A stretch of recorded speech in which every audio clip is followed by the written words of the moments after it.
नमस्कार, आप live cities देख रहे हैं और मैं हूं आपके साथ सौम्या राठी। एक बार फिर से बिहार में डेंगू के मरीजों की संख्या बहुत ज़्यादा बढ़ने लगी है।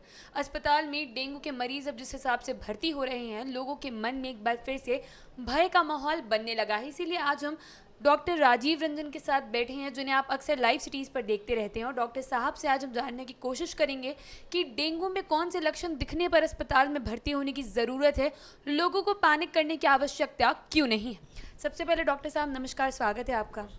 डॉक्टर साहब, एक बार फिर से बिहार में डेंगू जो है उसके मामले बहुत ज़्यादा सामने आ रहे हैं। ऐसे में लोग बहुत डर गए हैं। तो डेंगू के कौन से लक्षण दिखने पर अस्पताल पहुंचना ज़रूरी है, सबसे पहले आप हमारे दर्शकों को ये बता दें। ऐसा है सौम्या जी कि जैसा आपने ठीक कहा कि डेंगू ने दस्तक दे दिया बिहार में, और हर साल देता है, और ये सीज़न है डेंगू का।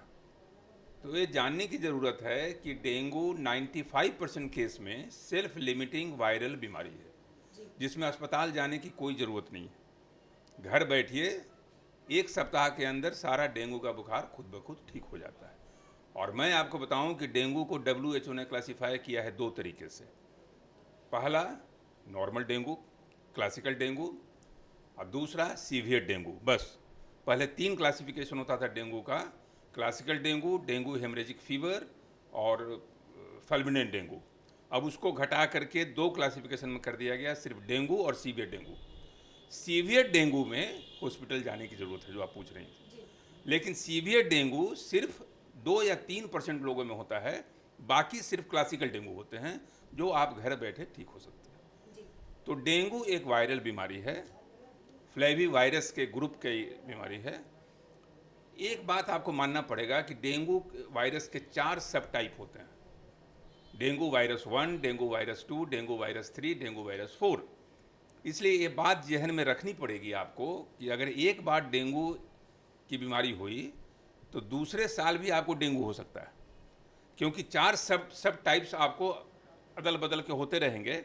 और आपको डेंगू की, ऐसा कई लोग सोचते कि हमको तो डेंगू हुआ था अभी 3 महीना पहले, फिर कैसे हो गया। तो ऐसा नहीं है। ये 4 सब टाइप्स हैं जो आपको बदल बदल के भी डेंगू के बुखार के रूप में आपको परेशान कर सकते हैं। डॉक्टर साहब, डेंगू के कौन से लक्षण हैं जो देखकर लोगों को सचेत हो जाना चाहिए, डेंगू का टेस्ट करा लेना चाहिए? देखिए, सबसे बड़ी बात है कि जो हम लोग हमेशा कहते हैं, संदेह का दायरा बढ़ाना। लक्षण सबका सेम है। जैसे आप कोविड का लक्षण देख रही थी, खांसी, बुखार, सर में दर्द। डेंगू में एक स्पेसिफिक चीज़ होता है, तो आँखों के पीछे दर्द होना, रेट्रो ऑर्बिटल पेन जिसको अंग्रेजी में कहते हैं। तो सर में तो भयंकर दर्द रहेगा ही, आँखों के पीछे दर्द, वो डेंगू का स्पेसिफिक साइनोकोनोन है। तो देह में दर्द, बुखार होना, नौसिया होना, यानी कि उल्टी का मन करना, वोमिटिंग हो जाना, एब्डोमिनल पेन होना, और शरीर में जगह जगह लाल लाल चकते होना, रैशेज जो कहते हैं। तो ये सब फीचर्स डेंगू के हैं। लेकिन अगर ये मौसम है, जो डेंगू का मौसम है, आपके आसपास मच्छर पनपे हुए हैं, मच्छरों का प्रकोप है, मच्छरों का साम्राज्य है, आप उस वातावरण में जी रहे हैं। जैसे अभी नगर निगम का हड़ताल है, चारों तरफ गंदगी का अंबार है, इसमें आपका वातावरण है। इसमें अगर आप सर्दी, खांसी, बुखार, सर में दर्द, आंखों के पीछे दर्द और चकते का होना, ये सब अगर आपके अंदर है तो डेंगू की जांच करा लेनी चाहिए। बहुत सिंपल जांच है। तो अब डेंगू की जांच में सौम्या जी, इसमें एक NS1 एंटीजन होता है, जो डेंगू प्रोटीन का एक अंश होता है, जो डेड पार्टिकल होता है। NS1 एंटीजन बहुत सिंपल टेस्ट है और बहुत अर्ली टेस्ट है। यानी आपका डेंगू का वायरस अंदर गया और 6 घंटे के अंदर अगर आपने NS1 एंटीजन करा लिया, ये पॉजिटिव है, तो कुछ नहीं हो सकता, डेंगू है। लेकिन अगर 2-3 दिन हो गया तो IgM और IgG का टेस्ट होता है। रिसेंट अगर डेंगू है तो IgM पॉजिटिव आएगा। अगर कोई क्रोनिक हो गया, 7 दिन 8 दिन का हो गया, तो होता है IgG का टेस्ट। तो टेस्ट इसका बहुत नहीं है। और स्पेसिफिक टेस्ट जो आप कोविड के समय में सुनती आ रही हैं, RT-PCR डेंगू का भी होता है, उसकी ज़रूरत यहाँ पर अभी नहीं है। डॉक्टर साहब, एक बहुत ज़रूरी सवाल मैं यहाँ ये पूछना चाहूँगी कि डेंगू में प्लेटलेट्स में कमी आने लगती है, ये बात सभी जानते हैं, और लोग प्लेटलेट्स में गिरावट देखते ही इतने पैनिक कर लेते हैं, मान लो कि डेंगू से अब मौत ही हो जाएगी। ऐसे में लोगों को प्लेटलेट्स की संख्या को लेकर घबराने की ज़रूरत कब है और कब नहीं? बिल्कुल माकूल प्रश्न आपने पूछा है सौम्या जी, कि आजकल जो माहौल हम देख रहे हैं, कि प्लेटलेट के नाम से ऐसा खौफ और दहशत का माहौल इसकी आप कल्पना नहीं कर सकते। 1,30,000 हो गया, 1,10,000 हो गया, 1,00,000 हो गया, परेशान कि अब तो लगता है कि हमको प्लेटलेट चढ़ाना पड़ेगा, डॉक्टर साहब प्लेटलेट चढ़वा दीजिए। बिल्कुल निर्मूल, निराधार, इसमें कहीं कोई वैज्ञानिक आधार है ही नहीं। वैज्ञानिक आधार ही कहता है कि प्लेटलेट जब तक 20,000 के नीचे नहीं जाए तब तक आपको प्लेटलेट चढ़ाने की ज़रूरत नहीं है। तो कभी भी अगर 80,000 प्लेटलेट हो जाए, जो 1.5 लाख से 4 लाख 4.5 लाख का जो रेंज होता है, अगर आपका 70,000 भी हो जाए, 50,000 भी हो जाए, तो कभी भी ये डर और दहशत के माहौल को अपने सर पे हावी न होने दें। आप बिल्कुल महफूज रहें, आप निश्चिंत रहें।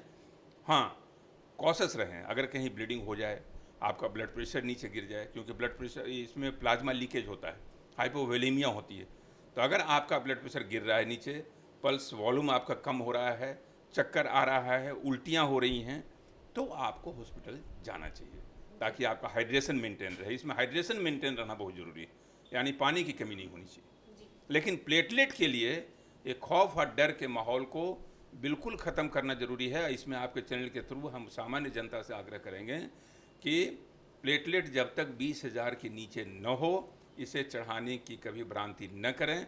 ऐसा नहीं कि गांव या देहात में कोई भी प्राइवेट प्रैक्टिशनर, कोई भी जो लोकल कोएक सब होते हैं, वो आपको घबरा करके प्लेटलेट के लिए आपको भेजना शुरू कर दें। आप अस्पतालों का लोड बढ़ाएंगे, अस्पताल का बोझ बढ़ाएंगे। ये कहीं से भी यथासंगत नहीं है, तर्कसंगत नहीं है।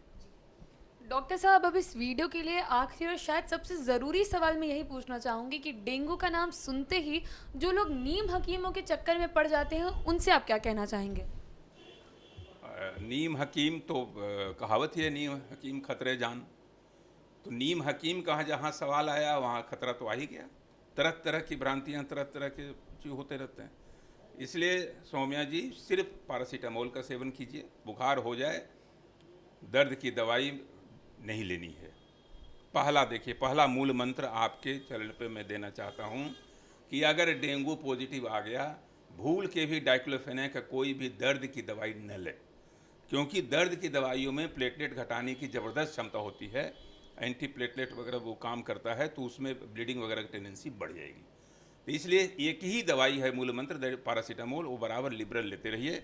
कोई एंटीबायोटिक नहीं, कोई एंटीबायोटिक नहीं। पानी खूब पीजिए, पैरासीटामोल लीजिए, रेस्ट में रहिए और बिल्कुल आप ठीक हो जाएंगे। 7 दिन के अंदर आप बिल्कुल ताज़ा होकर के, फ्रेश होकर के घर से बाहर निकलेंगे। कहीं कोई घबराने, कोई नीम हकीम के चक्कर में न पड़ के सिर्फ रेस्ट, पैरासीटामोल और पानी प्रॉपर खाना, बस यही डेंगू का मूल मंत्र है।